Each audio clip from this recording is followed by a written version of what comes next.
I ran into the woods on the side of the road that led away from the fairgrounds. After climbing into a tree to hide from anyone who may have been following me, I weighed my options. I could run home, wake my parents, and get them to call the police. That would have been the safest plan of action for me.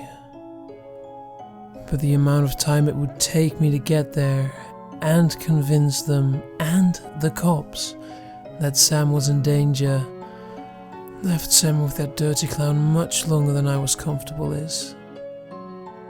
The twisted carny could already be hurting or killing my friend. I would have called the police myself, but I must have dropped my phone when I ran into the clown. The only option, at least in my stupidly brave teenage mind, was to go back for Sam. I stayed in the woods until I was just about all the way back to the fairgrounds, and I ran as fast as I could until I reached the hole we had made in the fencing. After sneaking back in, I slowly made my way back to the House of Horrors. I hid behind everything I could so I wouldn't get caught. I was perched behind the cotton candy stand, the structure closest to the house, when I heard Sam scream. You know that fight or flight instinct that people experience when they're faced with danger? I think in this situation, most people would take the flight option. Hell, I wanted to take it. I wanted to get the hell out of here and save my own hide. But Sam was my best friend and I had to help him. I tiptoed back into the house, looking for something in the Hall of Oddities that I could use as a weapon. Everything was in locked glass cases, so I was left with only my hands and feet to defend myself and my buddy. Sam let up more screams as I searched, and when I entered what I came to refer to as the butcher room, I saw why. Sam was tied to the table.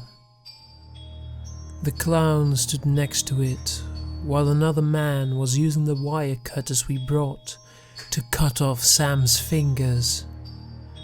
I stood in the doorway, stunned at what I was seeing, when something hit me in the head and knocked me out cold. I woke up some time later, my hands and feet tied together. I was laying on the floor, at the feet of the men we thought were dummies before. They were struggling against the chains that held them to the wall, but they said nothing. The only sound to be heard was that of Sam sobbing and screaming for help. I didn't want to see what they were doing to him, but the man who had cut Sam's fingers off saw that I was awake and decided I needed a front row seat. He pucked me off up the ground and set me on my feet. I saw that the clown and this man were now joined by a woman who looked to be in her 60s. She was holding a butcher knife, and her demented smile was so big that I could see all 7 of her rotting teeth. The man made me look at Sam, whose shirt has been cut open. His chest and stomach were covered in blood. I couldn't stand to count how many times she had cut him. I was so scared that I didn't realize that the clown was talking to me. He moved to stand directly in front of me, so close that I could smell the BO and cigarette smell that lingered on his clothes. He grabbed my face with bloody hands and made me look at him. I said, "Are you enjoying the show, boy? Are Little House of Horrors scary enough for ya?" He growled at me. God, he smelled bad. I tried to move away, but the man had a firm grip on my upper arms. The clown chuckled, then told me, "The show's almost over, boy. Then you get to be an active participant. He took the knife from the woman and moved back to the table. Sam had passed out, so the women slapped him and yelled at him to wake up.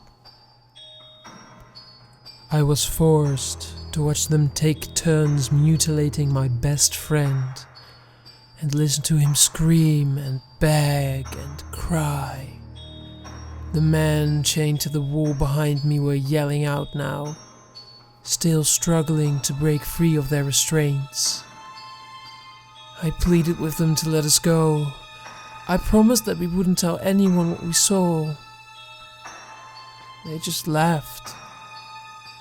They were enjoying every chaotic moment in this room.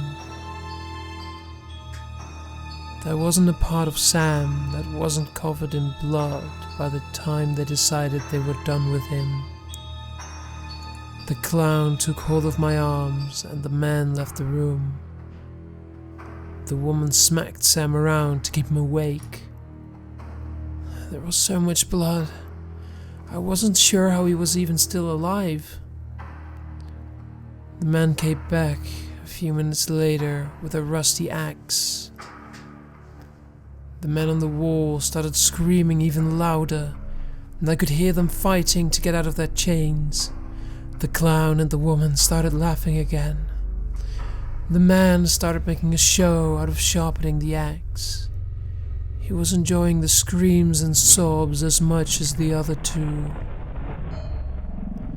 He dropped the sharpening tool to the ground and walked to the table. He raised the axe above my head, and I shut my eyes tight before he brought it down. I heard the sickening sound of the axe cutting through the skin and bone of Sam's neck.